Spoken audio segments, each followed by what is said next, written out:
ऐसा समस्या जिससे आज के डेट में सब कोई उलझ रहा है। अगर पीछे के लाइफ को देखें, अगर हम 10 साल 15 साल पीछे जाएंगे तो देखेंगे कि ना उस समय फ्रिज था, ना वॉशिंग मशीन था, ना इंडक्शन चूल्हा था, ना प्रेशर कुकर था, ना गैस था। फिर भी लोगों के पास बहुत सारा समय होता था, ना मोबाइल था। लेकिन आज की डेट में हर एक चीज हमारे घर में अवेलेबल है, हमारे हाथ में मोबाइल है। कुछ भी जानकारी चाहिए या कुछ भी पता करना है तो हमारे पास उपलब्ध है उसका साधन। लेकिन सबसे बड़ा समस्या क्या है कि हमारे पास समय नहीं है। जब कुछ नहीं था तो समय होता था सब कुछ करने के बाद भी, लेकिन आज के डेट में सब कुछ है फिर भी समय नहीं है। नमस्कार, मैं राहुल राज आपको एक वीडियो में, बहुत ही बेहतरीन वीडियो में आपका स्वागत करता हूं। कैसे हैं आप लोग? उम्मीद करता हूं सब बेहतर होंगे और मस्त तंदुरुस्त होंगे। तो इस वीडियो में हम टाइम मैनेजमेंट के बारे में बात करेंगे। अब नॉर्मल टाइम मैनेजमेंट के बारे में तो नॉर्मल लोगों के बारे में यहाँ पे हम डिस्कस नहीं करेंगे कि नॉर्मल लोग अपना टाइम मैनेजमेंट कैसे करें। लेकिन आप अगर एग्जाम का तैयारी कर रहे हो, गवर्नमेंट जॉब का प्रिपरेशन कर रहे हो, तो इस वीडियो को देखने के बाद आपको बहुत कुछ क्लियर हो जाएगा और आज के बाद आपका टाइम जो है मैनेज होने लगेगा। ऐसा नहीं है कि आकर के हम आपको टाइम टेबल इसमें डिस्कस कर देंगे कि सुबह में 4 बजे उठ जाओ, 4 बजे से 8 बजे तक पढ़ लो, 8 बजे से 9 बजे तक ब्रेकफास्ट कर लो। ऐसा कुछ नहीं है। इस वीडियो में हम एनालिसिस करके साइंटिफिक वे जो होता है उसको लेकर के आए हैं। तो इस वीडियो में आपको साइंटिफिक तरीका जानने को मिलेगा कि जो हमारा टाइम मैनेजमेंट होता है एग्जाम के पॉइंट ऑफ व्यू से, वो कैसे मैनेज होता है। ठीक है? क्योंकि टाइम मैनेजमेंट जो है आज के डेट में एग्जाम की तैयारी करने के लिए वो सबसे क्रूसियल रोल निभाता है। अगर हम बात करें तो आप देखेंगे कि जिसको देखो वो टाइम से परेशान है। आप देखेंगे कि एग्जाम में बहुत सारे ऐसे बच्चे एग्जाम देकर के जब निकलते हैं तो कहते हैं कि हम आखिरी के 15 सवाल तो देखे ही नहीं। तो इस वीडियो को देखने के बाद ऐसा नौबत आपके साथ नहीं आएगा अगर इस वीडियो को आप अपने लाइफ में इंप्लीमेंट करते हो। क्योंकि दीवार पे लिखने से और अगर बात को सुन लेने से अगर महान आदमी बनता तो सबसे महान वो किताब होता है जिसमें सारी बातें लिखी होती हैं। तो महान केवल देख लेने से और सुन लेने से नहीं होगे। महान तब बनोगे जब आप उस चीज को अपने लाइफ में इंप्लीमेंट करते हो। बात समझ में आ रही है? तो समस्या क्या है हमारा? Time management. टाइम को हम डिवाइड नहीं कर पा रहे हैं, किस सब्जेक्ट को कितना टाइम पढ़े। मॉक टेस्ट दे रहे हैं तो पता चल रहा है कि लास्ट के 20 सवाल बिना देखे ही टाइम खत्म हो जा रहा है। तो हमारा ये समस्या है। अब इसका जो समस्या का समाधान है, और समस्या का समाधान करना भी जरूरी है क्योंकि इसके बिना हमारा एग्जाम क्रैक नहीं हो।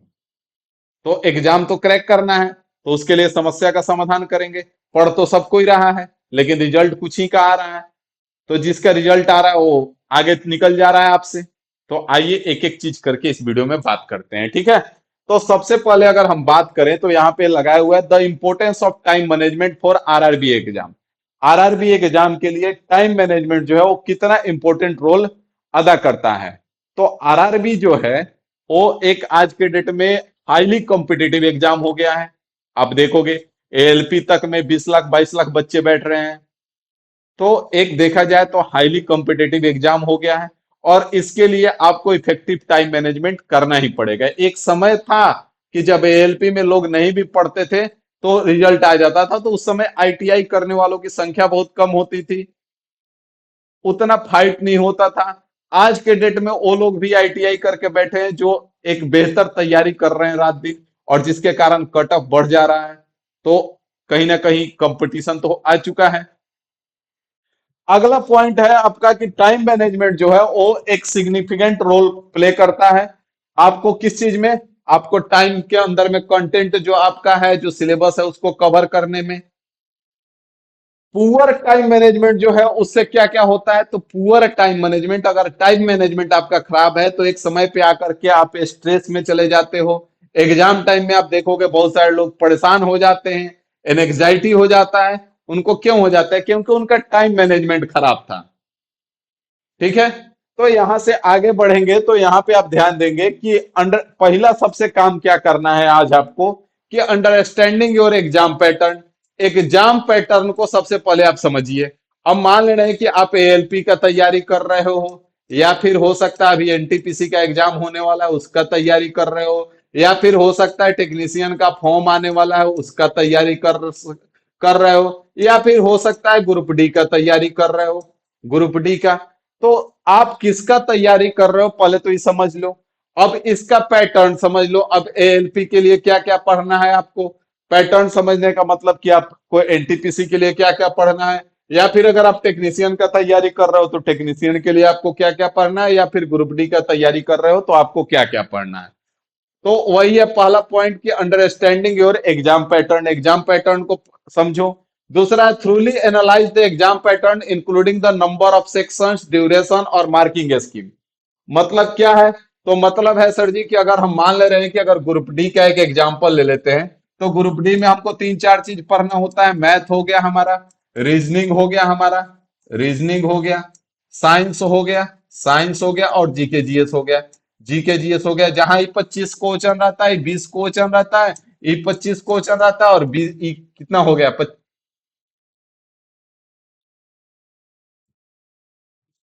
यहाँ पे 25 50 और 40 90 हो रहा है ना। यहाँ पे कुछ गड़बड़ हो रहा है। यहाँ पे 25 रहता है शायद, और ये 30 30 रहता है ना। ये 30 रहता है और ये 25 रहता है, ठीक है। ये दोनों 25 25 है, और ये 30 है और ये 20 है। कोई दिक्कत नहीं है, नहीं दिक्कत है सर जी। अब यहाँ पे अगर आप क्या करते हो कि यहाँ पे आपको कह रहा है कि थ्रूली analyse exam pattern, number of question, तो ये देख लिए कि इतना इतना क्वेश्चन आता है। अब कहाँ से हमारा स्कोर ज्यादा आता है? तो मैथ से हमारा स्कोर ज्यादा होता है, क्योंकि मैथ एक लिमिटेड पैटर्न है। अगर उसको हम पढ़ लेते हैं तो 100% हमारा नंबर स्कोर होता है। रीजनिंग एक स्कोरिंग सब्जेक्ट है, रीजनिंग में भी एक फिक्स पैटर्न है। इतने सारे टॉपिक है, पढ़ लिए तो उतना के अंदर आता है, मैक्सिमम क्वेश्चन सॉल्व हो जाते हैं। उसके बाद साइंस भी एक ठीक ठाक होता है, क्योंकि इसका भी एक लिमिटेड सिलेबस है। इसको भी हम अच्छे से कवर कर सकते हैं, लेकिन इसको हम अच्छे से कवर नहीं कर सकते हैं। तो ये सारा चीज समझ लिए कि अब हमको समय कहाँ पे देना है। उसके बाद वही कह रहा है कि आइडेंटिफाई द वेटेज, वेटेज आपको समझना है कि किस सब्जेक्ट का कितना वेटेज है, और उसी हिसाब से उस टाइम को हम बंटवारा करेंगे।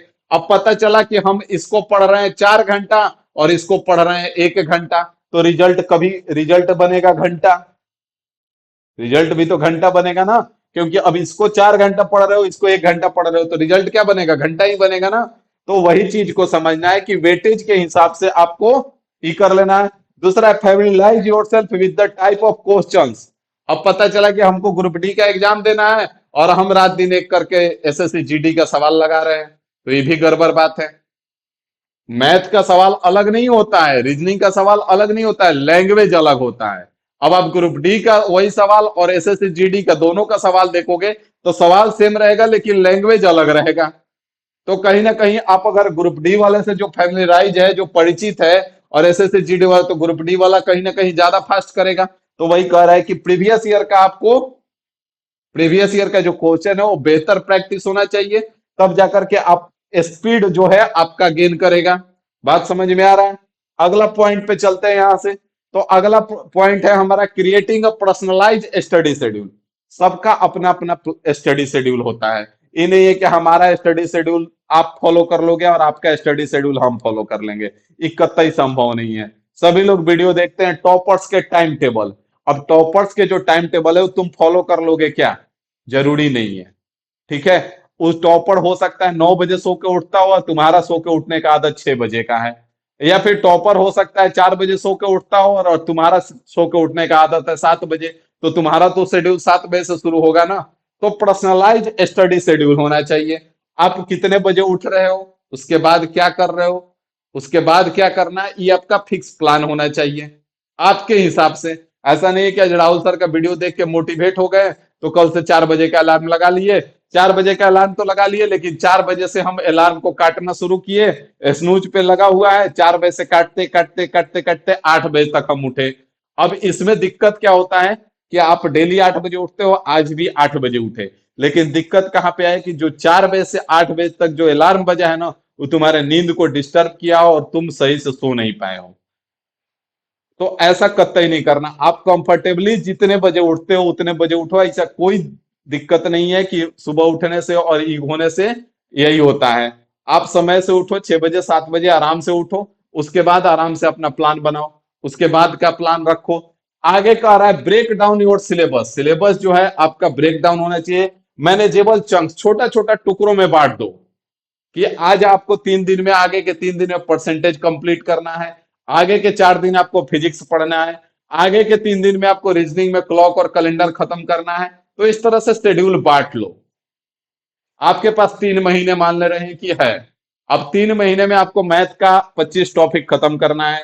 तो 25 टॉपिक मतलब एवरेज अगर हम 8 से 9 टॉपिक महीने का खत्म कर रहे हैं तो हमारा हो जाएगा। अब 8 से 9 टॉपिक जो है उसको लिख लो और उसमें देख लो, 8 से 9 टॉपिक मतलब लगभग 3 से 4 दिन का समय आप एक टॉपिक को दे सकते हो। अब एक टॉपिक को एक 3 से 4 दिन देना है तो उसमें कोई टॉपिक 2 दिन में भी खत्म होगा, कोई टॉपिक 5 दिन में भी खत्म होगा। तो उसको एक हाईलाइट कर लो। अब उसके बाद वीक का शेड्यूल बना लो कि इस वीक में अगर मान लें कि कोई टॉपिक 5 दिन वाला है और कोई टॉपिक 2 दिन वाला है, 7 दिन का शेड्यूल ले लिए कि 7 दिन में हम दो टॉपिक खत्म करेंगे। अब उसके बाद आप आज से प्लान बना दो कि आज आपको परसेंटेज का इतना सारा क्वेश्चन लगाना है।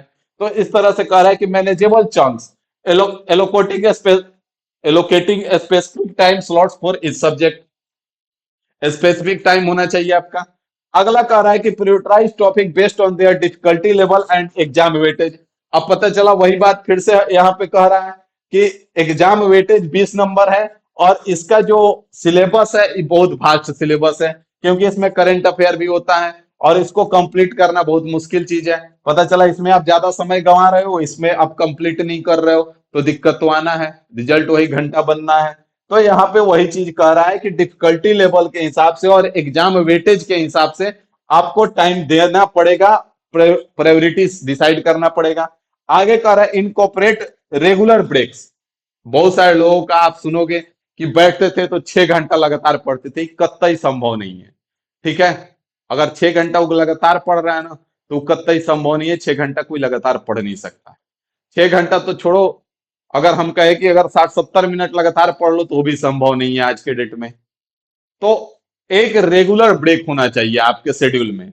45 से 50 मिनट का एक शेड्यूल रखो कि 50 मिनट हम ये चीज पढ़ेंगे, उसके बाद 10 मिनट का ब्रेक रखो। अब 10 मिनट के ब्रेक में आपके ऊपर सेल्फ कंट्रोल होना चाहिए कि 10 मिनट के ब्रेक में आप पानी पी सकते हो, कुछ खा सकते हो हल्का, या फिर पुशअप कर सकते हो, ये सब कर सकते हो। अब पता चला कि 10 मिनट का ब्रेक लिए, रील्स देखना शुरू किया और 1.5 घंटा रील्स देख लिए, तो फिर रिजल्ट घंटा बनना है। तो वही कह रहा है कि आपको ब्रेक बीच में होना चाहिए ताकि आपका जो फोकस है वो क्लियर रहे। अगर आप लगातार 2 घंटे तक लेकर के कोई चीज बैठे रहोगे ना तो आपका फोकस डिस्टर्ब हो जाएगा, फोकस क्लियर नहीं रहेगा। तो इसलिए बीच में ब्रेक रखो। बात समझ में आया? अगला पॉइंट पे आ जाओ। अगला पॉइंट पे अगर हम बात करें तो इफेक्टिव टाइम मैनेजमेंट स्ट्रेटेजी क्या है। तो इफेक्टिव टाइम मैनेजमेंट जो है साइंटिफिकली प्रूव्ड है कि 25 मिनट से ज्यादा आप किसी एक चीज पर फोकस नहीं कर सकते हो। लेकिन मान ले रहे हैं कि अगर आप कर भी सकते हो तो ठीक है, 40-45 मिनट रखो, उसके बाद ब्रेक जरूर लो। ठीक है, तो 25 मिनट का इंटरवल पोमोडोरो टेक्निक उसको बोलते हैं। क्या बोलते हैं? पोमोडोरो टेक्निक बोलते हैं। 25 मिनट पढ़ो, उसके बाद 5 मिनट का ब्रेक लो, फिर 25 मिनट पढ़ो, फिर 5 मिनट का ब्रेक लो, ऐसे लेकर के पढ़ के देखो कितना सारा चीज कंप्लीट होता है। और इन कोई ऐसा नहीं है कि किताब में लिखा हुआ है, साइंटिफिकली प्रूवन है। पोमोडोरो टेक्निक जो है यहां से नहीं, वर्षों से चला आ रहा है टेक्निक, और इसका लोग यूज कर रहे हैं और यूज करके बहुत आगे निकल चुके हैं। तो पहला तो हो गया आपका पोमोडोरो टेक्निक। अगला है practice mock test under exam condition. आपको मॉक टेस्ट बार बार कहते हैं कि मॉक टेस्ट बार बार दो, मॉक टेस्ट अल्टरनेट दो, पॉसिबल है तो डेली दो। मॉक टेस्ट देने का सबसे बढ़िया तरीका आपको बता दिए कि टेक्स्ट बुक ज्वाइन कर लो। एक बार ज्वाइन करोगे साल भर के लिए फुर्सत हो गया, जो भी एग्जाम का देना है उसका देते रहो, कोई एग्जाम का टेंशन नहीं है। कहीं और ज्वाइन करोगे हो सकता है आपको कुछ सस्ता पड़े, लेकिन आप कहीं पे भी ज्वाइन करोगे तो आपको 1-2 एग्जाम का ही मिलेगा। तो वैसे ना करो, आप सिंपल सा रास्ता है कि आप लगातार दो एक जगह पे। तो आप मॉक टेस्ट दो। अगला है learn to eliminate distraction during study session. अब डिस्ट्रैक्शन को थोड़ा सा साइड करके रखना होगा। अब पता चला कि आपके व्हाट्सएप पे बहुत सारा ग्रुप में आप ज्वाइन करके रखे हो, फर्जी ग्रुप, उल्टा सीधा, और टुक टुक टुक टुक चल रहा है, तो फिर भाई पढ़ाई नहीं हो पाएगा। या तो उस ग्रुप को जिसमें आपको इंटरटेनमेंट का साधन है उसको म्यूट करके रखो, या फिर उस टाइम पे आप फ्लाइट मोड पे रखोगे तो कहोगे कि सर जी पढ़ना तो मोबाइल से है 70%, तो फ्लाइट मोड पे कैसे रखें? तो भाई उस सब ग्रुप को म्यूट करके रखो। ठीक है, बहुत सारा उपाय है, ऐसा नहीं है कि उपाय नहीं है। नोटिफिकेशन बंद करके रख सकते हो। बात समझ में आ रहा है? तो डिस्ट्रैक्शन से थोड़ा सा दूर रहना पड़ेगा। अगला पॉइंट पे चलते हैं। तो अगला पॉइंट है कि आप जो एग्जाम डे होता है उसमें अपना परफॉर्मेंस कैसे बढ़ा सकते हो। तो उसमें परफॉर्मेंस बढ़ाने का तरीका है कि एग्जाम हॉल में टाइम जो दिया हुआ है, उससे पहले पहुंचना। आप लोग क्या करते हो कि 7:30 से 8:30 आपका वहां पे रिपोर्टिंग टाइम होता है, तो आप 8:30 को टाइम लेकर के चलते हो। हम कहते हैं 7:30 को लेकर के चलो, मतलब कि 7:30 तक वहां पहुंच जाना है हमको। वहां पहुंच के कहीं साइड में बैठे रहो, कोई दिक्कत नहीं है, लेकिन पहुंच जाओ। दूसरा गलती क्या करते हो कि जब एग्जाम हॉल में एंट्री होने लगता है तो बहुत सारे लोगों को हमने देखा है, जब अपने टाइम पे एग्जाम दे रहे थे तो उस समय पे देखा है कि बहुत सारे लोग लास्ट मिनट के लिए बैठे रहते हैं। वो लाइन में लग के भाई एंट्री नहीं लेंगे, वो भाई बैठे रहेंगे। जब सारे लोग इंटर कर जाएंगे तब वो लास्ट मिनट पे उठेंगे कि चलो अब आराम से इंटर करेंगे। ऐसा नहीं करना है। आप शुरू में ही लाइन में लग जाओ, इंटर करके अंदर चले जाओ। उससे बेनिफिट क्या होता है कि एक तो अगर मान लें कि 7:30 में अगर आपका एंट्रेंस शुरू हो गया है और 7:30 में आप इंटर करते हो, अगर बाय द वहां पे आपके साथ कुछ गड़बड़ हो रहा है, डॉक्यूमेंट में कुछ इधर उधर है, फोटो अगर नहीं लेकर के पहुंचे हो, तो आपके पास 1 घंटे का टाइम मिलेगा और आपको पता चल चुका है, आप 1 घंटे में अरेंज कर सकते हो। लेकिन अगर मान लेना कि 8:20 में आप एंट्री करने जा रहे हो, तब आप तो कुछ नहीं कर पाओगे। तो इसीलिए आपको शुरू में ही इंटर करना है। दूसरा है revise review your strategy and allocate time for each session. तो हम बार बार कहते हैं कि इसके लिए आप 3 अटेम्प्ट में एग्जाम को दो। कभी नौबत ही नहीं आएगा कि लास्ट का 20 क्वेश्चन छूट गया। शुरू अटेम्प्ट में उसी को दो जो आपको 100% आता है। सेकेंड अटेम्प्ट में उसको दो जो लगता है कि बन जाएगा, और थर्ड अटेम्प्ट में वही बच जाएगा जो नहीं आता है। तो उसमें से जो बन गया वो बन गया, जो नहीं बना वो नहीं बना, कोई दिक्कत नहीं है। और थर्ड अटेम्प्ट में जब आओगे ना, तो जो आपको नहीं आता है ना उसमें से भी 2-4 क्वेश्चन बना के आओगे, क्योंकि उस समय आपका माइंड जो होता है सेंट्रलाइज हो जाता है, फोकस जो होता है एकदम क्लियर हो जाता है। तो इस तरह से बंटवारा करके चले। रिमेन काम, focus through out the exam, avoiding unnecessary distraction. मतलब है कि एग्जाम में जाते हो, देखते हो, हम भी देखे हैं, हम भी दिए एग्जाम। वहां पे जब पहुंचोगे या फिर रास्ते में ट्रेन में ही देखोगे तो बहुत सारे लोग तो ट्रेन में भी मिल जाते हैं। अब जैसे ग्रुप डी का एग्जाम है, तो जब ग्रुप डी का एग्जाम कहीं पे भी देने जाओगे तो 2-4 गो तो ट्रेन में मिल जाएगा पक्का। अब वहां से भाषणबाजी शुरू होता है। अब पूरा बीजेपी और कांग्रेस सब वहीं पे पहुंच जाते हैं। अब भाषणबाजी शुरू हो गई तो भाई वो सबसे बचो। वहां पे तुमको उन सब से कोई लेना देना नहीं है। जो बोल के अपना एनर्जी वेस्ट कर रहे हो ना, वहां पे परफॉर्मेंस तुम्हारा खराब करेगा एग्जाम हॉल में। सेंटर पे पहुंचते हैं तो बहुत सारे लोगों को देखेंगे कि 4-5 का ग्रुप बन गया, भाषणबाजी शुरू है। मोदी ऐसे नहीं कर रहा है, राहुल गांधी ऐसे नहीं कर रहा है, वो ऐसे नहीं कर रहा है, ये टीचर ऐसा है, वो टीचर ऐसा है। इन सब से बचो, इन सब के चक्कर में ना पड़ो। कहीं अपना साइड में एकांत शांति से बैठे रहो। अगर कुछ ले करके गए हो रिवाइज करने के लिए तो रिवीजन करो, कुछ नहीं है तो मोबाइल में ही बहुत सारा वीडियो है, जिसको रिवीजन करना है तो वो कर सकते हो। बाकी इन सब भाषणबाजी से बचो एग्जाम के समय। वो क्या होता है कि एग्जाम हॉल में जब जाओगे तो जो भाषणबाजी की है वो सारा चीज दिमाग में है आपका, वो शुरू में आपका कंसंट्रेशन बनने ही नहीं देगा। तो इन सब से जितना दूर हो सकता है वो दूर हो। देख करके देखो, एग्जाम में छोड़ो, मॉक टेस्ट में ही कितना परफॉर्मेंस सुधर जाएगा वो आपको पता चल जाएगा। तो उम्मीद है आपको बात समझ में आया होगा और सारा चीज समझ में आ गया होगा कि आपका एक शेड्यूल कैसे तैयार करना है। तो आज से तैयार कर लीजिए और लग जाइए। अगर कोई डाउट है या कुछ और जानकारी चाहिए तो कमेंट करके जरूर बताइएगा। अभी के लिए इतना ही रखते हैं। Thank you.